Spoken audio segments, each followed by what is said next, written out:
What if I told you that in every room you walk into, you only have two choices? You're either at the table or you're on the menu. Most people don't realize it. They think silence keeps them safe. They think patience will be rewarded. They think being nice will protect them. But the truth: silence is consent. Patience is exploitation. Niceness is a cage. The question is not whether you're being consumed. The question is, how much of you is already gone? Stay with me. Because once you see the game for what it is, you can never unsee it. If you are not at the table, then you are on the menu. Sit with that for a moment. Let it burn into your mind. Because in every room you enter, every workplace you step into, every relationship you give your heart to, there are only two positions. You are either someone who decides, or you are someone who is decided for. You are either a participant, or you are the sacrifice. You are either the hunter, or you are the hunted. And here is the brutal truth. Most people live their lives on the menu. They are consumed, piece by piece, and they do not even realize it. Their silence is devoured. Their compliance is digested. Their willingness to wait, to serve, to keep their head down becomes the very meal others feed on. Have you ever wondered why in your office meetings the same people's voices dominate, while yours fades into the background? Why your ideas are stolen, rephrased, and suddenly praised when someone else speaks them? Why promotions pass you by, while you remain the dependable but invisible worker? That is the menu. And your name is written there every time you swallow your words, every time you avoid confrontation, every time you choose peace over respect. Carl Jung once said that the greatest burden a child carries is the unlived life of the parent. I say, the greatest burden an adult carries is the unlived life of themselves. The life that could have been, if only they had chosen to sit at the table instead of waiting politely at the edge of the room. The world is not kind to passivity. Look around. History is written not by those who waited patiently, but by those who claimed their seat. Nietzsche warned us. The weak are destined to serve the strong. It sounds cruel. It is cruel, but it is the reality you live in. When you do not define your boundaries, others define them for you. When you do not choose your role, others assign it. When you do not speak, silence becomes your signature. And silence, make no mistake, is not neutral. Silence is consent. Silence is surrender. Think of your personal life. How many times have you allowed someone, a partner, a friend, even a family member, to cross your boundaries because you did not want to upset them? How many times have you said yes when you wanted to say no? How many times have you sacrificed your own peace so that someone else could remain comfortable? And how many times did they come back for more, assuming you were fine with it, assuming you could be consumed without limit? That is what it means to be on the menu.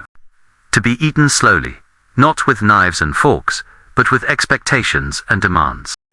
With guilt and obligation, with manipulation disguised as love. Schopenhauer told us that compassion without strength is slavery. And you know this in your bones. You know the truth of it when you find yourself exhausted, drained, bitter because you gave and gave and gave, and no one thought to give back. They never will. Not until you claim your seat. Look at society. The systems you live under. Do you think the laws, the policies, the structures were designed for you? Or were they designed by those already at the table, protecting their interests, feasting on your labor, your taxes, your time? The menu is long, and the powerless are always on it. Alan Watts once said, "Stop trying to fix yourself, you were never broken." I want to twist that slightly for you today. Stop waiting to be chosen. You were never powerless. You only acted as if you were. But why? Why do so many accept being on the menu? Fear. The fear of conflict. The fear of rejection. The fear of losing what little they have. You tell yourself, it is safer to remain quiet. It is wiser to avoid confrontation. It is better to play small. But is it really safer? Or is it just slower death? Think of the colleague who works late every night, hoping someone will notice their dedication. Do they get rewarded? No. They get expected. Their sacrifice becomes the baseline. Their exhaustion becomes the new normal. They gave their soul for free, so why would anyone pay them more for it? They are on the menu. Think of the friend who always listens but is never listened to. They are the shoulder to cry on, the unpaid therapist, the reliable rescuer. But when they need support, when they finally break, where are the others? Silent, distant, full. Because they have been feeding for years. Think of the partner who bends over backwards to avoid conflict. They smile when they are hurt. They agree when they disagree. They carry resentment like a stone in their chest. And one day, they wake up and realize they do not even know who they are anymore. They are not a person in the relationship. They are the meal that kept it alive. If this feels harsh, it is because the truth is harsh. The world does not reward politeness. It rewards presence. It rewards clarity. It rewards those who walk into a room and claim their chair, not those who wait to be invited. Marcus Aurelius reminded himself daily that the opinions of others are smoke and air. And yet, how many of us live suffocated by that smoke? How many of us shape our lives around pleasing others, while our own fire burns out in silence? You must understand this. Every interaction in life is a negotiation of power. Every workplace meeting, every family dinner, every friendship, every romance. Someone is setting the terms. Someone is defining the rules. Someone is deciding who eats and who is eaten. And if it is not you, then you already know the answer. Here is the illusion. You believe that if you are good, if you are kind, if you keep your head down and do the right thing, life will reward you. But life is not a benevolent parent. Life is a marketplace. And the currency is power, attention, and boundaries. Without those, your goodness is exploited, your kindness is consumed, your silence is mistaken for consent. So I ask you, where in your life are you on the menu right now? In your job? In your friendships? In your relationship? In your family? Be honest. Because until you name it, you cannot change it. You may feel the anger rising as you listen. Good. That anger is the signal that you are alive. That you are done being food for others. That you are ready to sit down and eat. But before transformation comes, revelation. And the revelation is this. No one is coming to give you a seat at the table. No one is coming to rescue you. No one is coming to hand you permission to speak, to live, to matter. You must take it. You must claim it. You must declare it. Nietzsche said that to live is to will. To will your life, your path, your destiny. Without will, you are a shadow. With will, you are a storm. And so, part 1 is the exposure. The confrontation. The mirror held to your face. If you are not at the table, you are on the menu. And for too long, you have been served. The question is, will you remain there? Or will you rise? Revelation comes when illusion collapses. When the mask of safety is ripped away and you see the truth for what it is. The truth that dependence is not love. That silence is not peace. That obedience is not respect. For most of your life you were taught the opposite. You were told to be agreeable. To share. To wait your turn. To keep your head down. The world told you that patience is a virtue, that humility is the highest good, that sacrifice will be rewarded. And maybe those lessons work in a fairy tale. But in reality, they are the leash that keeps you tied to the menu. Look closely at your workplace. Think of the people who rise fastest. Are they the most talented? The most honest? The kindest? Rarely. They are the ones who speak, even when their ideas are half-formed. They are the ones who take credit, even when the work was collective. They are the ones who appear confident, even when doubt eats them alive inside. Why do they rise? Because the illusion of strength is more powerful than the reality of silence. Because perception is power, and power always eats. And here lies the contrast. Weakness versus strength. Illusion versus truth. Dependence versus freedom. Weakness waits for permission. Strength creates its own. Weakness apologizes for existing. Strength declares its presence without a word. Weakness is an open door for exploitation. Strength is a fortress, with boundaries sharp as blades. Carl Jung said, "Until you make the unconscious conscious, it will rule your life, and you will call it fate." And that is the essence of dependence. You hand over your destiny because you believe you have no choice.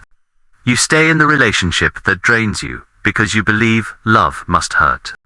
You stay in the job that exploits you because you believe security is better than freedom. You stay small because you believe fate has dealt you small cards. But is it fate? Or is it your refusal to confront the illusion? The truth is, dependence is easier. It is easier to let someone else lead. Easier to let someone else decide. Easier to live in a cage than to face the wilderness outside it. And yet, does the cage protect you? Or does it suffocate you? Alan Watts once laughed at how we cling to security. He said, "You cannot be truly alive if you are always trying to survive." Life is not safety. Life is risk. Life is stepping into the unknown. But how many of us trade our entire lives for a paycheck that barely feeds us, for a relationship that barely loves us, for friendships that barely see us? We trade fire for ashes, because ashes feel safe. Let us talk about illusion. The illusion that others know better. That authority is truth. That tradition is wisdom. That the crowd is right. But have you looked at the crowd lately? Do you see happiness in their eyes? Do you see freedom in their steps? Or do you see tired faces, empty stares, people scrolling their phones, trying to escape the very lives they built? Why then would you follow them? Why then would you accept their approval as your compass? Nietzsche told us that the herd despises the one who breaks away. Because the one who leaves shows the herd what is possible. And nothing terrifies people more than possibility. That is why, when you try to rise, you are pulled back down. When you try to speak, you are silenced. When you set boundaries, you are shamed. Not because you are wrong, but because your strength exposes their weakness. This is the revelation. The table is not just about food. It is about truth. At the table, people negotiate reality. They decide what is acceptable, what is rewarded, what is punished. If you are not there, you inherit someone else's truth. You live under someone else's story. And you call it life. But life is not given. Life is taken. Not by violence, but by clarity. By presence, by choice. Think about the silence you keep. You believe it protects you. You believe that if you stay quiet, no one will attack. But silence is a weapon, not when you use it, but when others use it against you. They fill your silence with their version of events. They twist it into consent. They say, "You never complained, so you must agree." They say, "You never resisted, so you must be fine." Silence is not neutrality. It is ammunition for those at the table. Now contrast that with voice. Your voice, when you dare to use it, is a shield. Not always a sword. You do not need to attack. You only need to declare, "No. This is not acceptable. This is my limit. This is my truth." And suddenly, you are no longer food. Suddenly, you are seen. Maybe feared. Maybe respected. But no longer invisible. Let me ask you, when was the last time you used your voice without apology? When was the last time you said no and meant it? When was the last time you allowed your truth to echo in the room, even if it made others uncomfortable? That is freedom. That is strength. That is revelation. Schopenhauer warned us that most people mistake servitude for virtue. That to serve without boundaries is not noble, it is self-betrayal. Look at the people you admire. Do you admire them because they sacrifice themselves endlessly? Or do you admire them because they stood for something? Because they refused to bend? Because they lived on their terms? Even in love, the contrast is brutal. Dependence whispers, "I need you, or I will die." Freedom whispers, "I choose you because I live." Dependence clings. Freedom stands tall. Dependence begs. Freedom offers. Dependence loses itself to hold another. Freedom finds itself, and then shares. Which one is truly love? And which one is consumption dressed as affection? Let us talk about the workplace again. Dependence stays quiet during exploitation. Freedom documents, speaks, sets boundaries, or walks away. Dependence prays for recognition. Freedom demands it or creates new paths. Dependence survives. Freedom thrives. This is where Nietzsche and Jung converge. Jung tells us to integrate the shadow, the parts of us we fear, the aggression, the will, the anger. Nietzsche tells us to embrace the will to power, not to dominate others, but to rise above ourselves, to create values where none existed. Together, they remind us, your silence, your compliance, your dependence, these are not virtues. They are avoidance. And avoidance is death by 1,000 cuts. Let me bring this to something raw and real. Imagine a workplace where you are always the one who stays late. You tell yourself it shows dedication. But really, it shows that your time is cheap. Now imagine you set a boundary. You leave at 6, no matter what. You do your work with intensity during the day, and you leave when it is time. At first, people murmur. They say you are lazy, you are arrogant, you are difficult. But weeks later, what happens? They adapt. They stop expecting you to bleed. And now your time is respected. You shifted from menu to table. Or imagine a relationship where your partner constantly dismisses your feelings. You swallow it, you rationalize it, you say it is not worth the fight. But resentment grows. You are consumed. Now, imagine instead, you speak, you say, my feelings matter, and if they are dismissed, I cannot remain here. At first, conflict erupts. Maybe anger. Maybe tears. But beneath it, there is respect. Or there is departure. And in both cases, you win. Because you are no longer food, or imagine society itself. Governments, corporations, systems feeding on your labor, your compliance, your silence. They raise prices, cut wages, demand more and more. You tell yourself, what can I do? I am just one person. But history shows us, the moment individuals stand, the moment voices rise together, the menu collapses. Civil rights, independence movements, revolutions. They all began with the revelation that silence was servitude. That dependence was death. This is the heart of part 2. The contrast. The revelation. Weakness or strength. Illusion or truth. Dependence or freedom. Which side do you choose? Because the table is waiting. The menu is long. And your place is not on the plate. Your place is in the chair. But here is the catch. Knowing this is not enough. Revelation without action is another illusion. You can nod your head. You can feel the fire. You can agree with every word.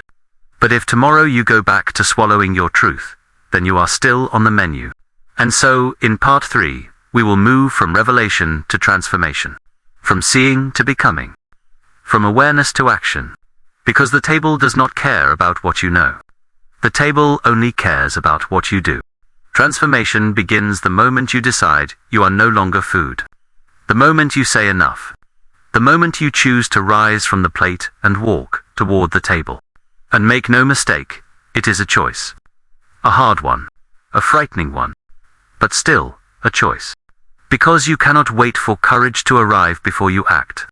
Courage does not knock politely at your door. It grows only when you act in spite of fear. It blooms only when you take a step while your hands still shake. And that is, the paradox. Transformation comes not when you feel ready, but when you act while unready. Let us bring this down from theory to practice. Think of the workplace. You have sat quietly in meetings, watching others take credit for your ideas. Transformation begins with a single sentence. You speak your thought before it can be stolen. You say, here is my perspective. And even if your voice trembles, even if eyes turn and judgment burns, you have shifted reality. You are no longer invisible. You exist. And existence is the first act of power. Think of personal relationships. You have said yes when you meant no, because conflict terrified you. Transformation begins when you say no. When you allow the silence afterward to stretch, uncomfortable and heavy. When you resist the urge to backtrack, to soften, to apologize. That no is a boundary drawn in fire. And it is a declaration. I will not be consumed. Think of family dynamics. Perhaps you are the one who always gives. The one who carries the burden. The one who sacrifices your dreams for theirs. Transformation begins when you stop. When you lay the burden down and say, I cannot carry this for you anymore. At first, they rage. They call you selfish. They call you ungrateful. But understand this. Those are the cries of someone losing their meal. They are not cries of truth. Carl Jung told us the privilege of a lifetime is to become who you truly are. But you cannot become if you are constantly eaten by the expectations of others.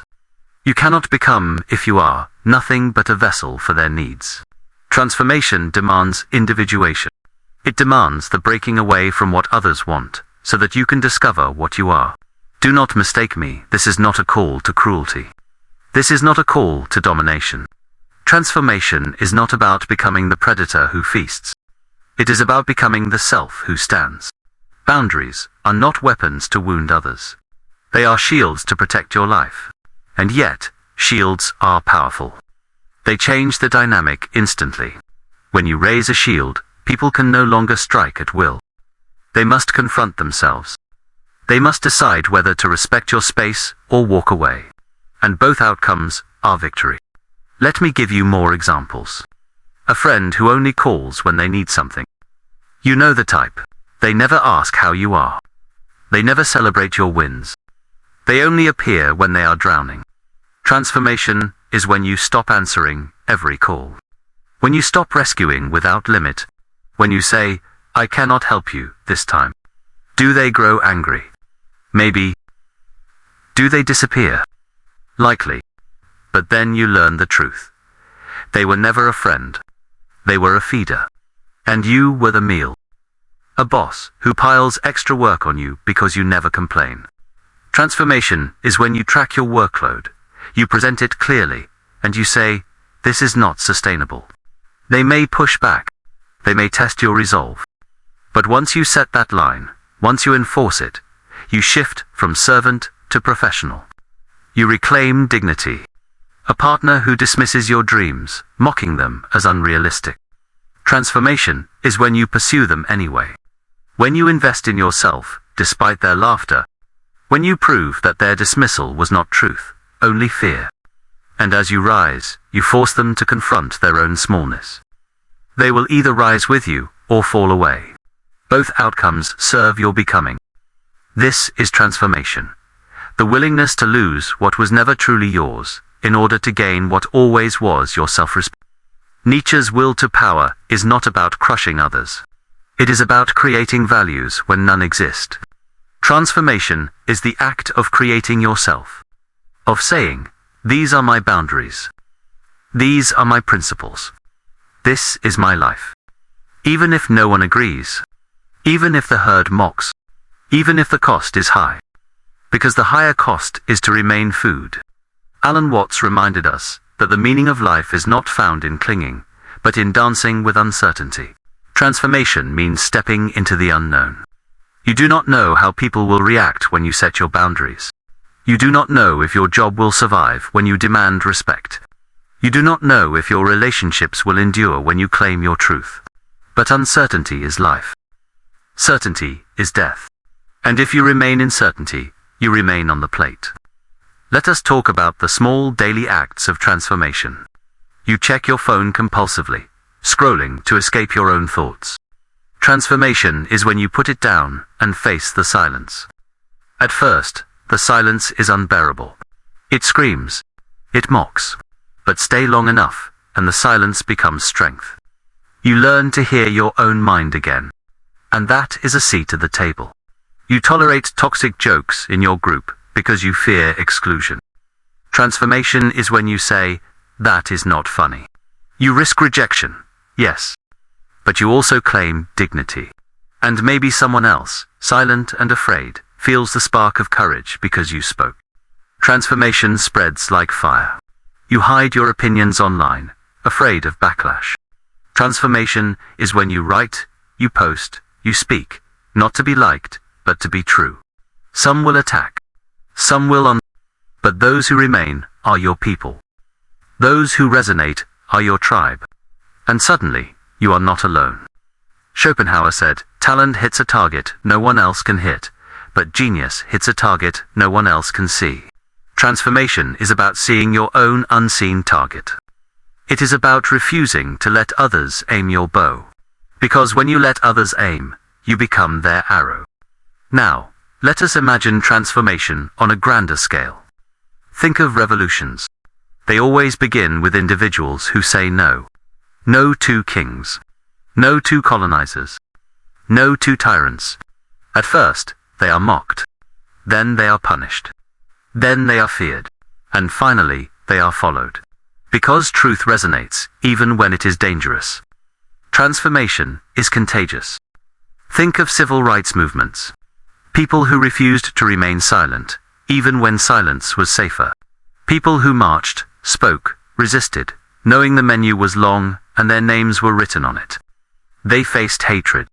They faced violence. But their refusal transformed the table itself.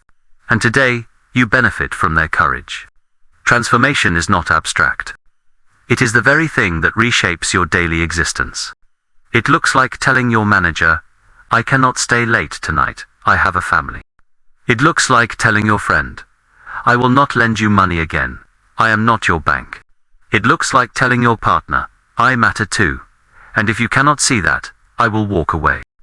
These are small sentences. But they are tectonic shifts. And do not underestimate the resistance you will face. People do not want you to transform. Because your transformation exposes their stagnation. Your rising exposes their comfort. Your boundaries expose their exploitation. And so, they will shame you. They will guilt you. They will say, you have changed. And you must look them in the eye and say, yes, I have. That is the point. Marcus Aurelius wrote that you have power over your mind, not outside events. Realize this, and you will find strength. Transformation is internal before it is external. It is the decision to respect yourself, even if no one else does. It is the decision to set boundaries, even if they cost you relationships. It is the decision to live in truth, even if lies are easier. And when you do, something remarkable happens. People adjust. They resist at first, but eventually, they adapt. They learn that you are no longer food. That you are a person. That you are a force. Some will leave. Let them. Others will stay. Those who stay will finally meet the real you. And that is love. That is friendship. That is respect. So let me ask you, where can you transform today? Not tomorrow. Today. What boundary can you set? What truth can you speak? What silence can you break? Do not aim for grand gestures. Aim for one act. One choice. One word. That is enough to move you from plate to chair. Because transformation is not a single moment. It is a series of choices. Day after day. Choice after choice. Until one day, you look in the mirror and realize you are no longer food. You are the one eating. You are the one deciding. You are the one alive. And once you taste that, you will never go back. This is the promise and the cost of transformation. You will lose some people. You will lose some comfort. You will lose some illusions. But you will gain yourself, and that is the only gain that matters. Part 4 will bring this to its peak. It will not just be revelation or transformation. It will be the call to action. The demand. The moment where you must decide, once and for all, whether you will remain on the menu or claim your place at the table. This is the moment. The decision. The line in the sand. Because everything until now has been revelation and transformation. But without action, it dissolves like smoke. Philosophy without practice is daydream. Psychology without application is trivia. Transformation without action is fantasy. So, listen carefully. If you are not at the table, then you are on the menu. This is not a metaphor anymore. This is your life. And the time to choose is now. You have seen the problem. You have seen how silence consumes you, how compliance devours you, how dependence chains you. You have felt the bitterness of being overlooked at work, dismissed in relationships, ignored in friendships. You have carried the exhaustion of giving and giving until nothing is left. That was the problem. You have seen the revelation that the world does not reward silence, that systems are designed by those who claim their seat, that life is not given but taken. You have seen that weakness invites consumption, that illusion blinds, that dependence suffers. That was the revelation. You have touched transformation. You have imagined speaking when you once stayed quiet, setting boundaries when you once gave endlessly, walking away when you once clung. You have felt the fire of becoming visible, of raising your shield, of saying no. That was the transformation. And now comes the action. Action begins with decision. You cannot wait until you feel ready, because readiness is an illusion. You cannot wait until others approve, because approval is a leash. You cannot wait until the fear disappears, because fear only disappears when you walk through it. The only thing you can do is decide. Today now. What does action look like? It looks like writing that resignation letter because your workplace is feeding on your life. It looks like confronting your partner and saying, I matter too, and I will not be dismissed. It looks like telling your family, I will no longer sacrifice my dreams for your comfort. It looks like blocking that toxic friend who only takes. It looks like choosing your path, even if no one else walks it with you. Do not think action is always dramatic. Sometimes it is small. Sometimes it is saying no to staying late. Sometimes it is putting your phone down and facing your thoughts. Sometimes it is waking up an hour earlier to work on your dream before the world consumes you. Sometimes it is saying one sentence you never dared to say. The size does not matter. What matters is that it is yours. Marcus Aurelius told himself daily that you could leave life right now. Let that determine what you do, say, and think. That is the urgency. You are not promised tomorrow. You are not promised another chance. You are not promised time to keep waiting. The only time you own is now. And if you waste it on the menu, then you will be eaten before you even realize you are alive. Think of the table as life itself. At the table, decisions are made. Futures are written. Power is distributed. Influence is exchanged. If you are not there, your future is written without you. If you are not there, your power is handed away. If you are not there, you are not living, you are being lived. This is the final contrast. Living versus being consumed. Presence versus absence. Action versus surrender. Schopenhauer told us that most men mistake the limits of their vision for the limits of the world. Do not mistake the menu for the world. Do not believe that because you have always been eaten, you must remain food. The table is not reserved for the chosen few. It is open to those who claim it. And here is the final truth. No one will invite you. No one will hand you a chair. No one will say, here, sit with us. Because if you are food, why would they feed you a seat? You must bring your own chair. You must walk into the room and place it there. And you must sit. Even if your legs shake. Even if your voice trembles. Even if the entire room turns against you. Because once you sit, you exist. And once you exist, everything changes. Think of history again. Rosa Parks refused to give up her seat. That was action. Gandhi refused to eat their salt. That was action. Socrates refused to betray his truth, even in the face of death. That was action. These were not passive dreamers. They were people who understood that to remain silent is to be consumed. And they chose the table, even when the cost was high. What about you? What is the seat you must claim? Where is the table you must approach? What is the action you have delayed for years, waiting for courage, waiting for permission, waiting for the right time? Do it now. Decide now. Speak now. Act now. Because life does not reward those who wait politely. Life rewards those who stand, those who risk, those who declare, and do not fear loss. Yes, you will lose some people. Yes, You will lose comfort. Yes, you will lose illusions. But you will gain freedom. You will gain truth. You will gain yourself. And that is the only gain that cannot be taken from you. Carl Jung said, "I am not what happened to me. I am what I choose to become." That is the essence of this call. You are not your past silence. You are not your past compliance. You are not your past dependence. You are what you choose to become now. So become the voice in the room, not the silence. Become the boundary, not the open wound. Become the presence at the table, not the absence on the plate. Rise. Claim your seat. Take your place.